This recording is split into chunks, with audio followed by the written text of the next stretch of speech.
Okay. All praise, glory, and honor is most certainly due to the Most High, the God of patriarchs, Abraham, Isaac, and Jacob, and peace to you in the name of Jesus. This is your life, Israel, the household of faith. And I count it truly a blessing each and every single time that I can come before you to preach the word of God. Never got counted as a light thing to do so. All right, brothers and sisters, I want to get right into today's topic. And it's a question on interracial marriage that I received via email. And basically wanted to know what the Bible, it's a question of what the Bible says about interracial marriage. You know, you will hear a lot of people say a lot of different things about interracial marriage based upon their particular experience and a modern experience, as far as their viewpoint on it. And when I say modern experience, I'm talking about the system of racism, white supremacy that you see in the United States and in the Western world and how it's affected the world. And oftentimes that has an impact on how people view the scriptures, how they interpret the scriptures. But one thing about it, you have to look at what the scriptures are saying. You can't, or you should not add your own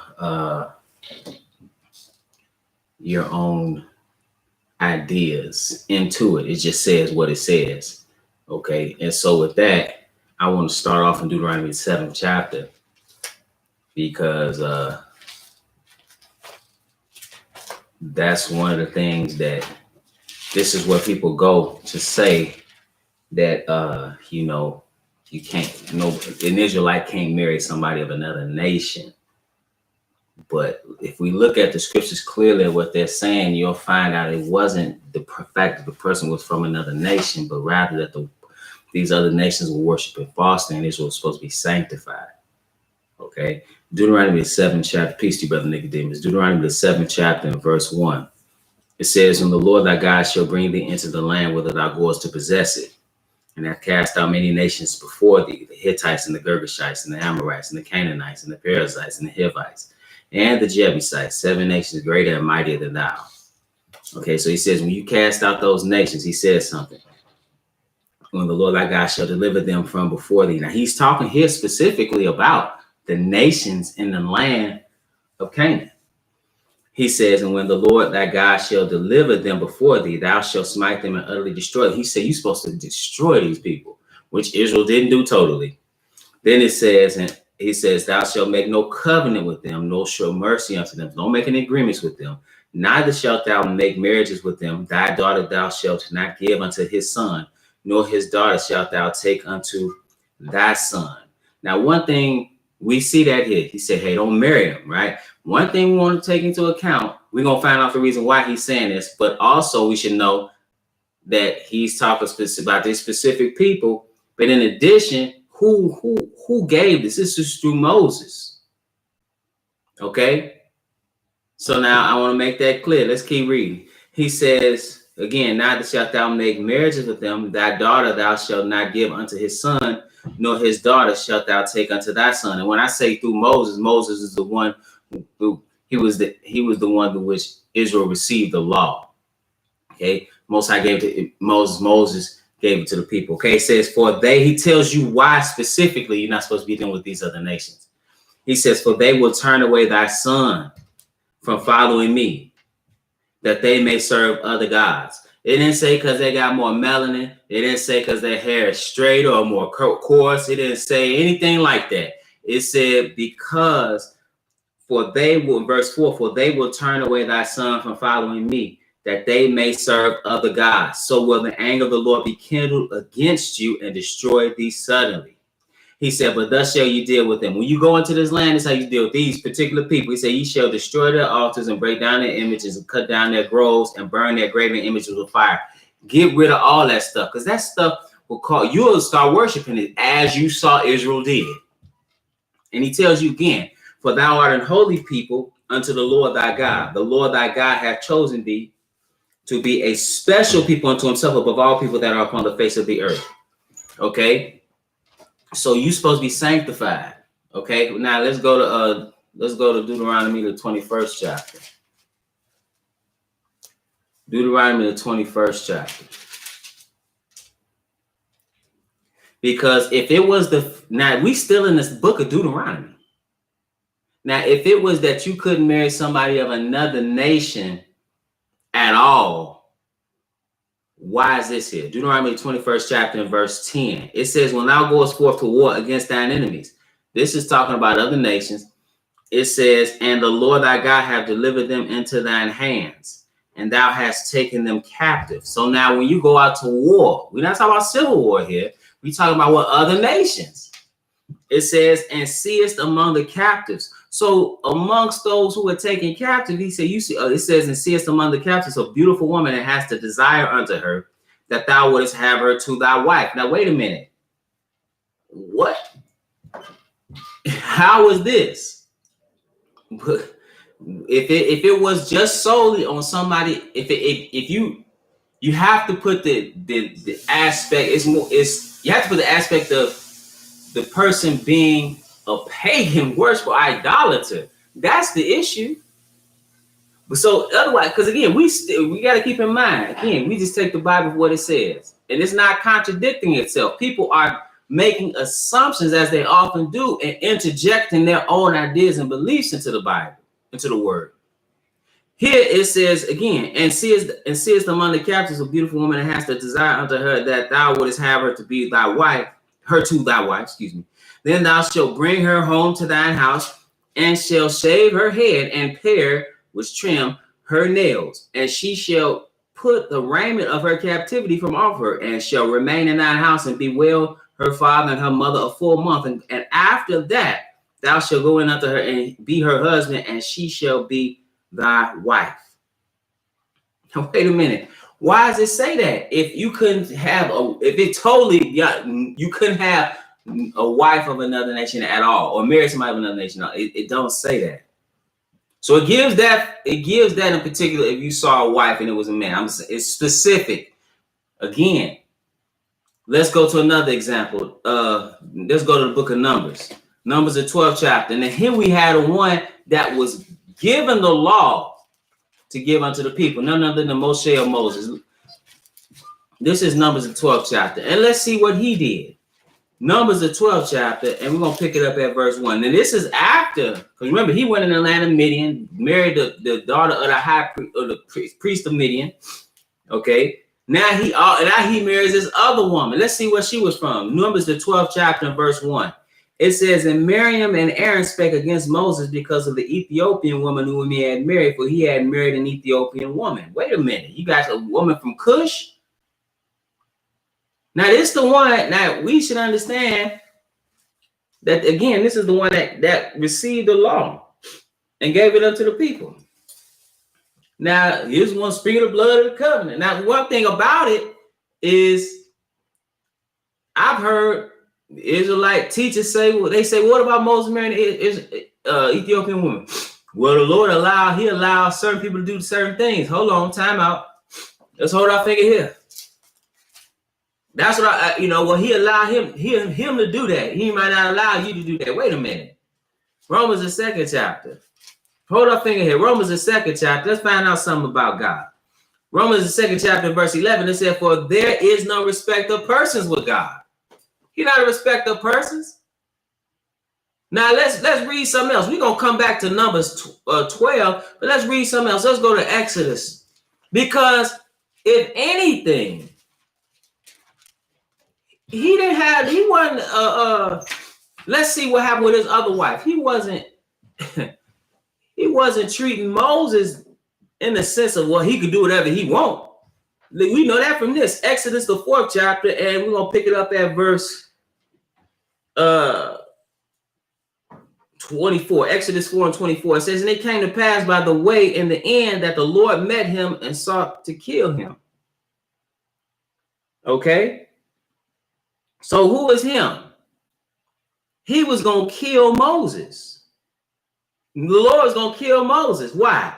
It says, then Zipporah, his wife, you read about that he married from Midian. He said, then Zipporah took a sharp stone and cut off the foreskin of her son and cast it at his feet, and said, surely a bloody husband art thou to me. So she saved him from being killed. And notice what she did. She circumcised him. See, it didn't say she was off into worshiping some false gods. But she did what Moses should have done. And it says, so he let him go. Then she said, a bloody husband thou art because of the circumcision. You should have did what God said to do. That wasn't an Israelite woman. So now, now do it say he was gonna kill Moses for that? So it don't seem like he's just letting Moses just do whatever he want to do. It don't seem that way. Let's go. Even when you think about David, they said, well, David, yeah, he committed adultery and murder. But when you look at David's record, still cleaner than most people. And in addition to that, it ain't like he just said he wasn't gonna die. It ain't like, yeah, you can do whatever you want, David. He had hell in his household because of that. That was a consequence of that. But now let's go to we still in let's go to Numbers 20. Because he's not just saying, oh, Moses, you can do whatever Moses do whatever you want with everybody else. You know, no, that would make him a respected person. He's not a respected person. Numbers is 20th chapter, verse 7. And the Lord spake unto Moses, saying, Numbers 20:7. Take thy rod, in verse 8, take the rod and gather thou the assembly together, thou and Aaron thy brother, and speak ye unto the rock before their eyes. And it shall give forth his water, and thou shalt bring forth to them water out of the rock. So thou shalt give the congregation and the beasts drink. And Moses took the rod from before the Lord as he commanded him. And Moses and Aaron gathered the congregation together before the rock. And he said unto them, hear now, ye rebels, must we fetch you water out of this rock? And Moses lifted up his hand, and with his rod he smote the rock twice, and the water came out abundantly, and the congregation drank, and their beasts also. Verse 12. And the Lord spake unto Moses and Aaron, because ye believe me not, to sanctify me in the eyes of the children of Israel, therefore ye shall not bring this congregation into the land which I have given them. Okay? So he didn't let him go into the promised land. He took him on the Mount of Nebo. He showed him the place, the promised land, but he said, you're not getting in. Why? Because he didn't show him proper honor. It does not seem like he's just letting Moses do whatever he wants to do. That's not what happened. Numbers the 12th. Now back to Numbers the 12th chapter. And let's see something else after he married this Ethiopian woman and what the Lord had to say. And we're going to find that he didn't say anything about him marrying this woman. Numbers 12:1. And Miriam and Aaron spake against Moses because of the Ethiopian woman whom he had married. For he had married an Ethiopian woman. So she was a Cushite. Verse 2. And they said, hath the Lord indeed spoken only by Moses? Hath he not spoken also by us? And the Lord heard it. Now you got the high priest. You got Miriam was a prophetess. He said, hey, he done spoken by us. You supposed to be a nation, a kingdom, a priest. And when the Lord heard, he said, whoa. Stop the press. Now the man Moses was very meek above all the men which were upon the face of the earth. Similar to the Messiah. Their lives parallel. But nevertheless, it says in verse 4, and the Lord spake suddenly unto Moses and Aaron and unto Miriam, come out ye three unto the congregation. And they three came out. So he told them three siblings to come out. Then he said, the Lord came down in the pillar of the cloud and stood in the door of the tabernacle. Now this is the same one that was going to do what? Kill Moses for not circumcising his son. If it was just you marrying a woman of another nation and that would be it, and that was only it, that was the problem, then he would have dealt with him in this regard. But it's the fact that these other nations are not worshiping. That's just like how he tells you in so many places, you treat one law to him that is homeborn and to the stranger that sojourneth among you. There's a commonwealth. Israel left in a mixed multitude. So again, those people taking a commonwealth, a part of the commonwealth of Israel, are one with Israel. So it's saying the Lord came down in the pillar of the cloud and stood in the door of the tabernacle and called Aaron and Miriam. I know people don't want to hear that. I understand that, but I can't go back beyond what thus said the Lord. So it says, and called Aaron and Miriam, and they both came forth. And he said, hear now my words. If there be a prophet among you, I, the Lord, will make myself known unto him in a vision and will speak unto him in a dream. My servant Moses is not so, who is faithful in all mine house. With him will I speak mouth to mouth, even apparently, and not in dark speeches, and in the similitude of the Lord shall he behold. Wherefore then were ye not afraid to speak against my servant Moses?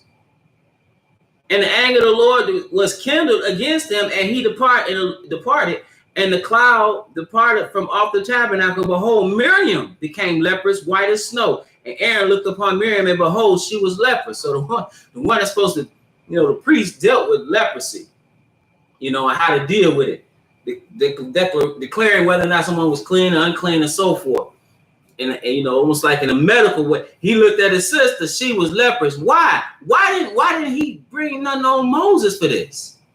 Because it wasn't just only somebody of another nation. See, that's not what the Bible is saying. You read that here, you can infer that, and rightfully so, because of what happened, what didn't happen to Moses for marrying this Ethiopian woman. You see Miriam being punished. In addition, you see the issue of the captive woman from another nation that a man could take as his wife if he thought that would be the right thing to do. Also, you see specifically why in Deuteronomy the 7th chapter it was a problem with dealing with these other nations. But now let's go to Nehemiah, because Israel is returned, and Nehemiah Judah rather is returned. And let's see something that happened here, because they took foreign wives here. But again, the problem is not that it's not as if they were believers. These foreign women, these what they call it outlandish women, is strange women or foreign women, they're worshiping falsely, causing the people to go astray. That's the problem. The intermarriages are causing people to go astray. That's the problem. Nehemiah 13th chapter, verse 23. In those days, also saw I Jews that had married wives of Ashdod, of Ammon, and Moab. Again, this is the problem. It says, and their children spake half in the speech of Ashdod, and could not speak in the Jews' language, but according to the language of each people. Okay, so it's likely that these languages are very similar to one another. But nevertheless, it says, not contented with them, and cursed them, and smote certain of them, and plucked off their hair, and made them swear by God, saying, ye shall not give your daughters unto their sons, nor take their daughters unto your sons, or for yourselves. Then it says something. Did not Solomon, king of Israel, sin by these things? But what was the sin? Let's hold our finger here and find out what Solomon actually did. 1 Kings, the 11th chapter. 1 Kings, the 11th chapter. And we're going to pick it up. This is the one the Lord appeared unto twice. 1 Kings, the 11th chapter, and verse 1. It said, but King Solomon loved many strange women. He had 700 wives, 300 concubines. Right? But then it says something. Strange women together with the daughter of Pharaoh, women of the Moabites, Ammonites, Edomites, Zidonians, and Hittites, even of those nations that the Lord said don't deal with. He tells you why not to deal with them, because let's read it again. Deuteronomy the 7th chapter. Why not deal with these women? He says in verse 4, for they will turn away thy son from following me, 7 and 4 Deuteronomy, that they may serve other gods. That's why. And that's what this is what Solomon did. So it says, for surely they will turn away, verse 2, other nations concerning which the Lord said unto the children of Israel, ye shall not go into them, neither shall they come in unto you, for surely they will turn away your heart after their gods. Solomon clave unto these in love. And he had 700 wives, princesses, and 300 concubines. And his wives turned away his heart. So that's the problem. He had all these wives, particularly these foreign wives, and these foreign wives are worshiping all these false gods. Let's go to verse 5 or verse 4. It said, for it came to pass when Solomon was old that his wives turned away his heart after other gods, and his heart was not perfect with the Lord his God, as was the heart of David his father. For Solomon went after Ashtoreth, the goddess of the Zidonians, and after Milcom, the abomination of the Ammonites. Again, he's worshiping these false gods. And Solomon did evil in the sight of, he's going after these false gods. He's building things to these false gods. It says Solomon did evil in the sight of the Lord and went not fully after the Lord, as did David his father. Then did Solomon build a high place for Chemosh, the abomination of Moab, and the hill that is before Jerusalem, and for Molech. You see what they were doing with Molech? They were sacrificing children unto Molech. So it says, and for Molech, the abomination of the children of Ammon. And likewise did he for all his strange wives, which burnt incense and sacrificed unto their gods. He's building edifices to these false gods. That's the problem. So that's why when you read in the book of Nehemiah, he said in verse 26, 13 and 26, did not Solomon, king of Israel, sin by these things? Yet among many nations was there no king like him, who was beloved of his God, and God made king over all Israel. Nevertheless, even him did outlandish women or foreign women cause to sin. Shall we then hearken unto you to do all this great evil, to transgress against our God and marrying foreign or strange, you say strange wives? But the issue with it is that these women are worshiping falsely. It's just like people do that all the time. They'll come from two faith systems. I had a good friend growing up, and even though they're very similar in their folly, two faith systems. The mama was from the Philippines. She was a Catholic. And father was from right here. He was so-called Negro, and he was a Baptist. So now one minute his son, the altar boy, the next minute he in the Baptist church. And so all that food, all that stuff gets intermingled. You see what I'm saying? So that's the issue I want to make that clear. That's the issue when you dealing with somebody that's dealing with another God. You don't want to deal with even if it's an Israelite, you don't want to deal with anyone who's dealing with a false God. That's the problem with it. Okay. That's the problem with it. Let's read one more place. And that's, I think, and I know when it comes to what we've suffered in this country as a people, that people look at it from that perspective, but you got to look at it specifically what's being said and why it's being said. And you can't discount scriptures because, because it's what you think. Person might have a preference, but that don't mean you can't go against what thus saith the Lord. You shouldn't. And that's what people do all the time. That's how they get in trouble. 2 Corinthians, the 6th chapter. He says something here. He says in verse 14, be ye not unequally yoked together with unbelievers. For what fellowship hath righteousness with unrighteousness, and what communion hath light with darkness? See, that's the issue. It's about who's serving the Lord. What in these nations were not serving the Lord. So why are you gonna marry them? That's the issue. That is the issue.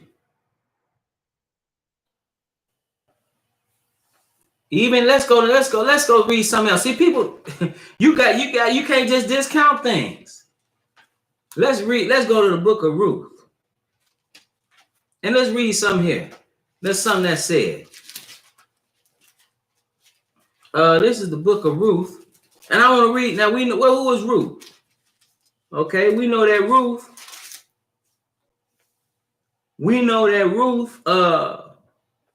She married Boaz. And but what was Ruth though? This is let's pick it up. Let's pick it up at verse chapter 1:1. It says, now it came to pass in the days when the judges ruled that there was a famine in the land, and a certain man of Bethlehem, Judah, went to sojourn in the country of Moab, he and his wife and his 2 sons. Okay. And the name of the man was Elimelech, and the name of his wife Naomi, and the name of his 2 sons, Mahlon and Chilion, Ephrathites of Bethlehem, Judah. And they came into the country of Moab and continued there. So now they left because of famine, and they in the land of Moab. And it says something. And Elimelech, Naomi's husband, died, and she was left and her 2 sons. And what happened to the 2 sons? And they took them wives of the women of Moab. The name of the one was Orpah, and the name of the other Ruth. And they dwelled there about 10 years. So now Ruth wasn't Moabitess. Okay? Why? Because that's David's lineage. Just so hold our finger here, just to show you that. Let's go to verse 4 and 17. And the woman, her neighbors, gave it a name, saying, there is a son born to Naomi, and they called his name Obed. Okay, but we know that's David's grandfather. That's Ruth's son, David's grandfather.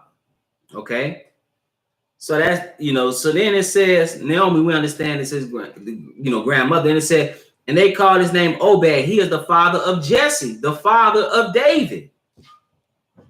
Okay, so when you're going through the lineage, you had this Moabitess woman. You got to ask the question, where was the Israelites getting all their wives from? Early on in the genesis of the nation. Again, you got to ask some questions, but I want to see this. I want to read some here about Ruth. It says, when Naomi told them to return, the one left, Orpah left. She said, I'm out. But, and then, because she said, I ain't got no more sons for you. But what did Ruth say? Because I'm going to just pick it up at chapter 1 and verse 11. It said, Naomi said, turn again, my daughters. Why will ye go with me? Are there yet any more sons in my womb, that they may be your husbands? Turn again, my daughters. Go your way, for I am too old to have an husband. If I should say I have hope, if I should have an husband also tonight, and should also bear sons, would ye tarry for them till they were grown? Men, if I got pregnant right now, I'm old, but if let's say I got pregnant, that's what she's saying, Naomi. If I got pregnant and had some sons, you two gonna wait till they get grown? You better go find you a husband. She said, my daughters, for it grieveth me much for your sakes that the hand of the Lord is going out against me. And they lifted up their voice and wept again. And Orpah kissed her mother-in-law, but Ruth clave unto her. So now Orpah, like, I'm out, right? But Ruth, not so, but she stayed. And she said, behold, thy sister-in-law is gone back unto her people and unto her gods of Moab. Right?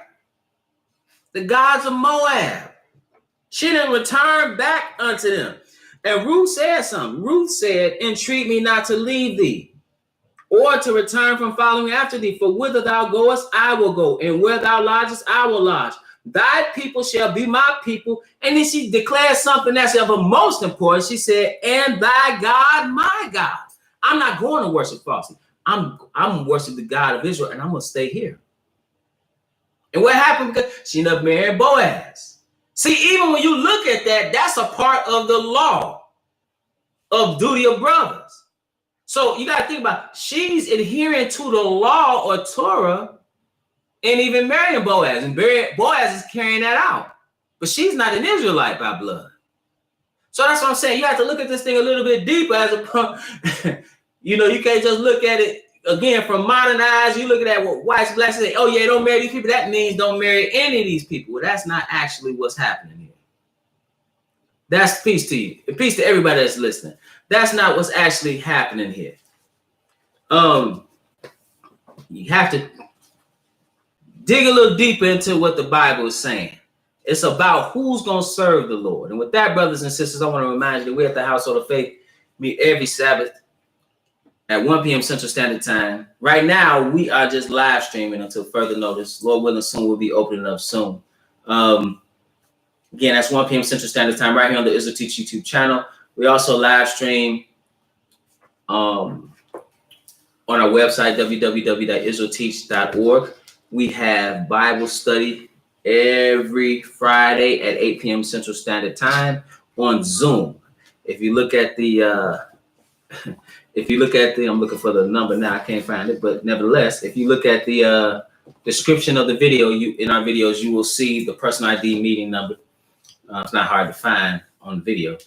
And that's every Friday night, 8 p.m. Central Standard Time. Also, if you've been edified through the ministry and would like to leave a donation, you can do so on our website, www.israelteach.org. Peace to everybody that's listening. I didn't get to everybody. I just saw that just now. Peace to everybody. 100% of the proceeds go to the work of the ministry, not in our pockets.